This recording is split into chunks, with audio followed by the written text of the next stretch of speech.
Akkam jirtu hordoftoota chaanaalii Barumsa kan waliin ilaallu lakkoofsa atomawaa fi lakkoofsa hangaa kan jedhu waliin ilaallaa. Haga xumura viidiyoo kanaatti nu waliin tura. Gocha 2.5 yookaan gocha armaan gadii dura dhuunfaan hojjedhaa.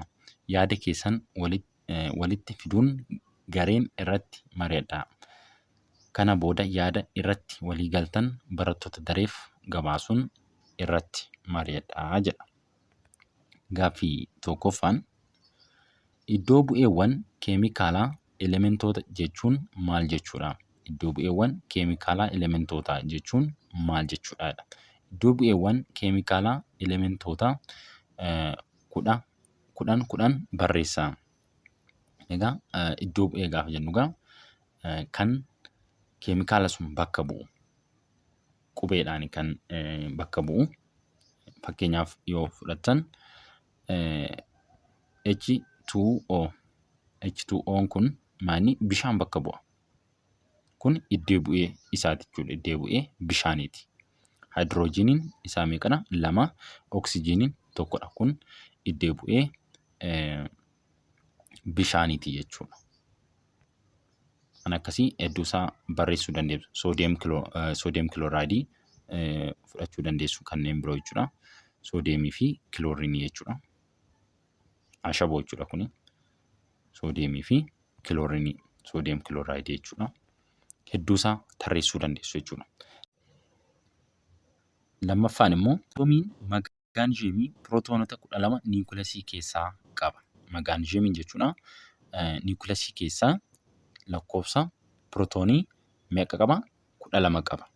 Atoomiin elementii biroo kan niikulasii isaa keessaa pirootoonii 12 qabu ni jira jedhee gaafata. Hin jiru. Maaliif? Magneeziyemiin lakkoofsa pirootoonii 12 qaba. Kan mataa isaanii qabu jechuudha. Elementoonni yookiin atoomonni hundi isaaniiyyuu kan mataa isaanii qabu. Yoo almuuniyemii fudhattan fakkeenyaaf almuuniyemii yoo fudhattan pirootoonii lakkoofsa pirootoonii inni niikulasii keessaa qabu 13dha. Soodiyemii yoo fudhattan lakkoofsi pirootoonii inni niikulasii keessaa qabu meeqadha? 11dha. Akkasuma immoo hiiliyemii yoo fudhattan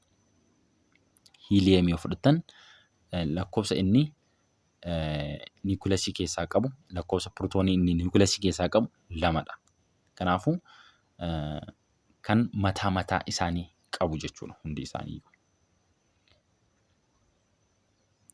Elementoonni adda addaa fakkeenyaaf ayireenii fi waalgaa maaliif amaloota adda addaa qabaachuu danda'anii? Egaa elementoota adda addaa waan ta'aniif amala adda addaa qabu jechuudha. Amala adda addaa qabu. Fakkeenya yoo fudhattan warreen dhangala'oo ta'anii fi warreen sibiilawoo ta'an tokko miti amalli isaanii garagara jechuudha. Elementoonni sun adda adda waan ta'aniif amalli isaanis garagara jechuudha.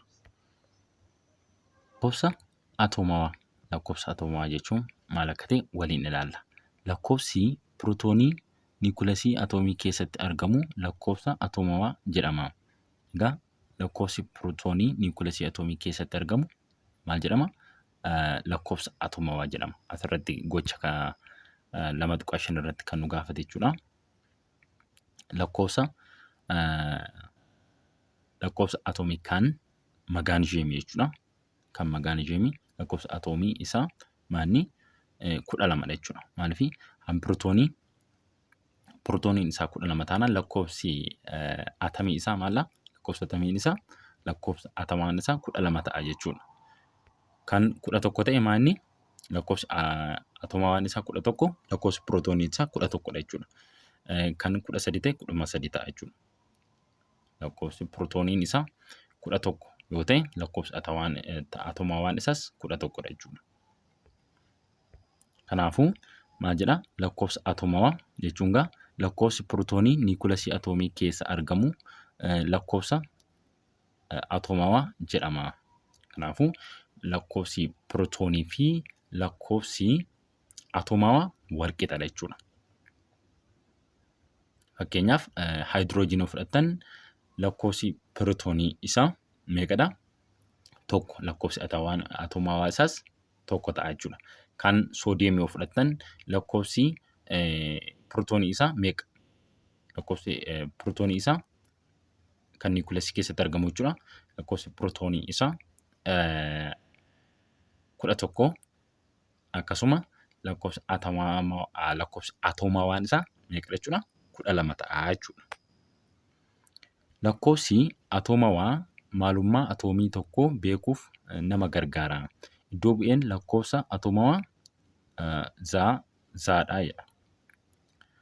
Egaa elementiin hunduu atoomoonni hundi isaaniiyyuu jechuudha lakkoofsa atoomawaa garaagaraa qabu. Lakkoofsa atoomawaa garaagaraa qabu. Kana jechuun lakkoofsa pirootoonii garaagaraa qabu jechuudha. Magneeziyeemiin lakkoofsa atoomawaan isaa 12, almuuniyeemiin 13. Fakkeenya yoo fudhattan oksijiinii yoo fudhattan lakkoofsa atoomawaan isaa meeqa? 8. Lakkoofsa pirootoonii isaa meeqa jechuudha? 8dha jechuudha. Lakkoofsa pirootoonii fi lakkoofsa atoomawaa wal qixadha. Fakkeenyaaf atoomiin pirootoonota 3 niikuleesii isaa keessaa qabu lakkoofsa atoomawaa isaa meeqa ta'a jechuudha? 3 ta'a jechuudha. Atoomiin lakkoofsi atoomawaa isaanii 3 ta'e hunduu immoo atoomota elementii liitiyeemiiti. Maanni atoomonni lakkoofsi atoomawaan isaanii 3 ta'e eenyudha? Elementiidha jechuudha. Liitiyeemiidha. Atoomonni lakkoofsi atoomawaa isaanii 3 ta'e hunduu immoo atoomota elementii liitiyeemiiti. Atoomiin lakkoofsi atoomawaa isaanii 3 ta'e hunduu immoo atoomota elementii liitiyeemiiti. Lakkoofsi atoomawaa isaanii 3 kan ta'e eenyu qofadha jechuudha? Liitiyeemii qofadha. Lakkoofsi atoomii liitiyeemii 3dha. Isaan ala elementiin biroo lakkoofsi atoomii isaa 3 ta'uu hin danda'u. Liitiyeemiin kan mataa isaa qofa qaba. Lakkoofsi atoomawaa isaa kan mataa isaa qofa qaba. Innis meeqadha? 3. 3 ala elementiin biraa lakkoofsi atoomawaan isaa 3 ta'uu hin danda'u jechuudha. Lakkoofsi pirootonii fi lakkoofsi elektiroonotaa atoomii tokkoo walqixa waan ta'eef lakkoofsi atoomawaa lakkoofsa elektiroonotaa sheelota atoomichaa keessatti argamanii waliinis walqixa. Fakkii 2.5 armaan gadii ilaali. Lakkoofsi pirootonotaa fi lakkoofsi elektiroonotaa atoomii tokko walqixaa jedha. Lakkoofsi atoomawaa lakkoofsa elektiroonotaa sheelota atoomichaa keessatti argamanii waliinis walqixa. Dura maal jenneerra? Lakkoofsi pirootoonii niikuleesii atoomii keessatti argamu lakkoofsa atoomawaa jedhama jenneerra. Kana jechuun lakkoofsi atoomawaa, lakkoofsi elektiroonii fi lakkoofsi pirootoonii walqixadha jechuudha. Lakkoofsi pirootoonii, lakkoofsi elektiroonii, lakkoofsi atoomawaa walqixadha jechuudha kan atoomii tokko. Lakkoofsi pirootoonii isaa 3 taanaan lakkoofsi elektiroonii isaas 3 ta'a. Akkasumallee lakkoofsi atoomawaa isaas 3 ta'a. Lakkoofsi pirootoonii isaa 10 taanaan kan elektiroonii isaas 10 ta'a. Akkasumallee lakkoofsi atoomawaan isaas 10 ta'a jechuudha. Akkuma fakkii kanarraa ilaaltan akkuma fakkii 2.5 irratti argitan moodela atoomii liitiyeemiiti. Moodela atoomii liitiyeemiiti. Akkuma argitan elektirooniin isaa meeqadha? 3dha. Elektiroonii isaa 3 taanaan lakkoofsi pirootoonii isaas 3 ta'a. Lakkoofsi atoomawaa isaas 3 ta'a. Lakkoofsa atoomawaa walqixa lakkoofsa elektiroonii walqixa lakkoofsa pirootoonii jechuudha. Kana jechuun atoomii chaarjii dhabeessaa fi atoomii chaarjii dhabeessaati yeroo jennu elektiroonii isaa kan hin kennine yookiin kan elektiroonii kan hin kennine yookiin kan hin fudhanne jechuudha. Akkuma argitan liitiyeemiin elektiroonii meeqa qaba? 3 qaba.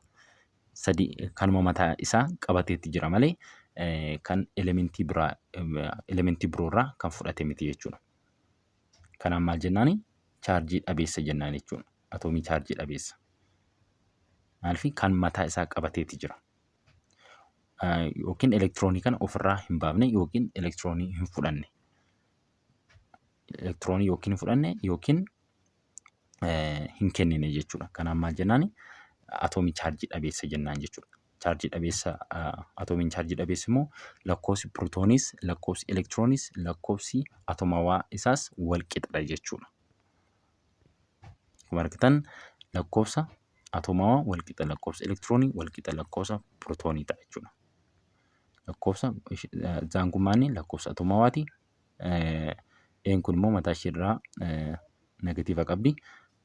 Lakkoofsa elektirooniiti. Paan immoo lakkoofsa pirootooniiti jechuudha. Kanaafuu lakkoofsa atomawaa wal qixa lakkoofsa elektiroonii wal qixa lakkoofsa pirootooniiti. Gocha 2.6 yoo ilaallu maal jedha? Mee ati akka waan niikulasii taateetti miseensonni maatii keetii immoo elektiroonota sitti naanna'anii akka taa'anitti yaadi. Baay'inni elektiroonota qabdu irraa ka'uun gabatee pireedikii fayyadamuun atoomii kam akka bakka buutu adda baasii jedha. Egaa mataa kee dhuunfaa kee jechuudha akka niikulasiitti fudhatta. Miseensota maatii kee immoo warra sitti naanna'anii taa'an jechuudha. Isaaniin immoo akka elektirooniitti fudhatta jechuudha.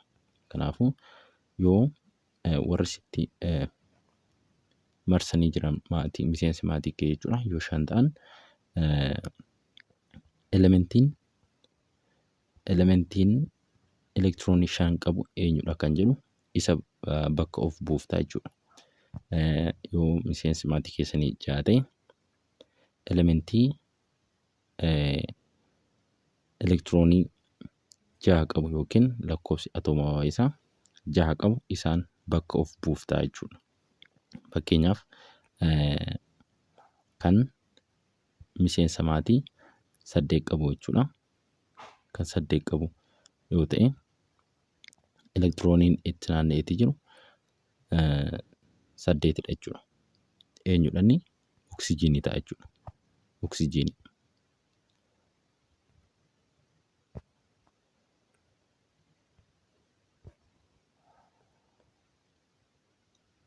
Lakkoofsa hangaa. Lakkoofsa hangaa atoomii tokko ida'ama lakkoofsaa pirootoonii fi niwutiroonotaa niikulasii isaa keessatti argamaniiti. Lakkoofsa hangaa gaafa jennu egaa ida'ama eenyuuf eenyuti? Ida'ama lakkoofsa pirootoonii fi niwutirooniiti. Pirootoonii fi niwutiroonni immoo eessa keessatti kan inni argamu? Niikulasii keessattidha. Lakkoofsa hangaa jechuun egaa maanni ida'ama lakkoofsa pirootoonii fi niwutirooniiti. Pirootoonii fi niwutirooniin immoo eessatti kan isaan argaman? Niikulasii keessattidha jechuudha. Iddoo bu'een lakkoofsa hangaa Aadha. Lakkoofsi hangaa maanni? Aadha. Lakkoofsi atomawaa immoo maal jenneerra? Zaadha. Lakkoofsi atomawaa Zaadha. Lakkoofsi hangaa immoo A bakka bu'a jechuudha. Maal jenneerra? Lakkoofsa hangaa atoomii tokko ida'ama lakkoofsa pirootoonii fi niwutirooniiti. Niikulasii isaa keessatti argamaniiti jedha. Egaa pirootoonii fi niwutirooniin eessa keessatti kan isaan argaman? Niikulasii keessatti. Maaliif elektiroonii hin dabalatu kan jedhu gaaffii isinitti uumuu danda'a. Maaliifidha jechuudha? Elektirooniin baay'ee hangaan xiqqaa waan ta'eef jechuudha.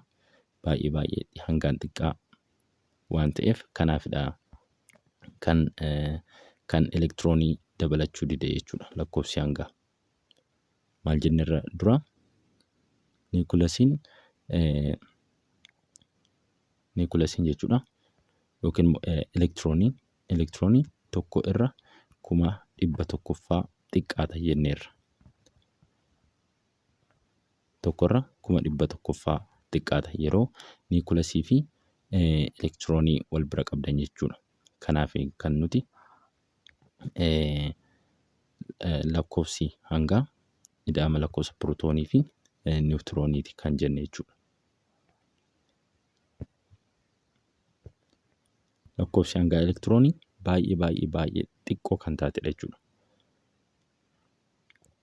Lakkoofsi pirootoonota atoomota elementii tokko keessatti argamanii lakkoofsa niwutiroonichaa achi keessa jiranii yeroo hunda walqixa ta'uu dhiisuu ni mala.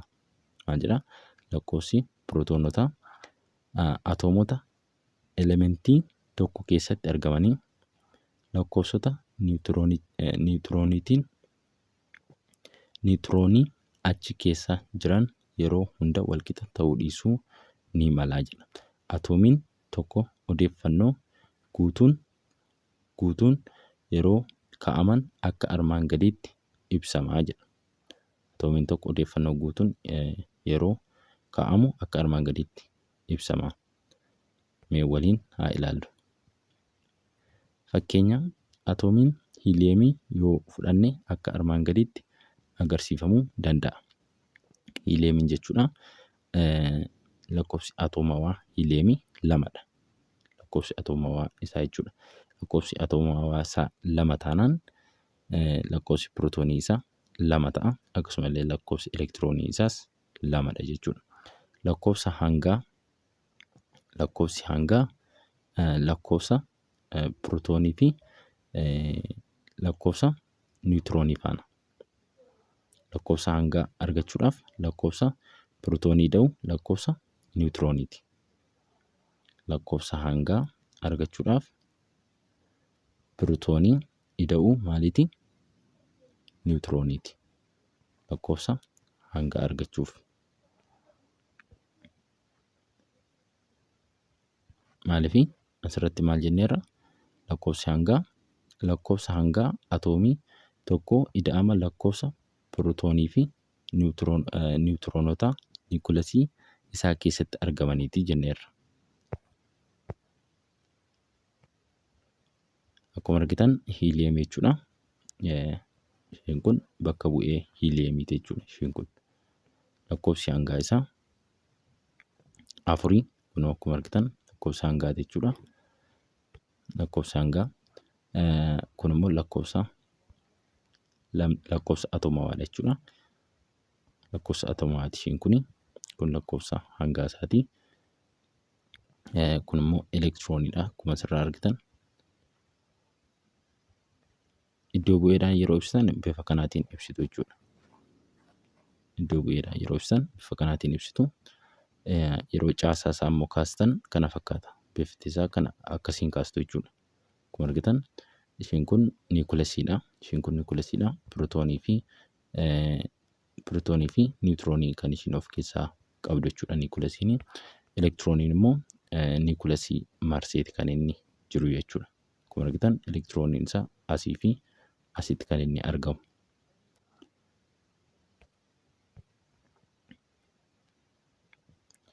Lakkoofsa pirootoonii lakkoofsa elektiroonii waliin wal qixa. Lakkoofsi pirootoonii lakkoofsa elektiroonii faana wal qixa. Kun asii elektirooniin 2dha. Pirootooniin asii 2dha jechuudha. Pirootooniin asiis 2dha. Fakkeenya atoomiin kaarboonii pirootoonota 6 qaba. Kaarbooniin jechuudha lakkoofsa pirootoonii meeqa qaba? 6 qaba. Lakkoofsi hangaa isaa meeqa? 12. Lakkoofsi hangaa isaa 12. Egaa pirootoonii ida'uu niwutiroonii maal nuu kenna? Lakkoofsa hangaa nuu kenna. Kanaafuu lakkoofsi pirootoonii meeqa? 6dha. Lakkoofsi niwutiroonii isaas 6dha. 6 da'uu 6 meeqadha? 12. Lakkoofsi hangaa meeqadha jechuudha? 12dha. Lakkoofsi atoomamaa isaa meeqa? Lakkoofsi atoomamaa isaa meeqa jedha? kan 6 ta'e lakkoofsi pirootoonii isaa 6 kan ta'e meeqa ta'a jechuudha? 6 ta'a jechuudha. Maaliif lakkoofsi atoomawaa jechuun lakkoofsa atoomawaa zaadha mitiiree lakkoofsa atoomawaa. Lakkoofsa atoomawaa wal qixa lakkoofsa pirootoonii wal qixa lakkoofsa elektiroonii faana wal qixadha. Kanaafuu lakkoofsa pirootoonii keenya meeqadha? 6dha. Lakkoofsi pirootoonii 6 wal qixa lakkoofsa atoomawaa faana lakkoofsa atoomawaa isaas meeqa ta'a jechuudha? 6 ta'a jechuudha. Akkasumallee lakkoofsi elektiroonii isaas 6 ta'a. Iddoo bu'een kaarboonii maanni caa guddaadha jechuudha. Iddoo bu'ee kana fayyadamuun lakkoofsa hangaa fi lakkoofsa atoomawaa isaa bifa fakkeenya armaan olii keessatti agarsiifamee barreessi. Mee waliin barreessinu. Kun egaa bifa kanaatiin keenya jechuudha. Asirratti akka agarsiifame kanaatiin kan kaarboonii ni keenya maal gootu kaarboonii keewwattu lakkoofsi hangaa isaa 12 lakkoofsi atoomawaa isaa meeqa 6 akkasiin keessu jechuudha.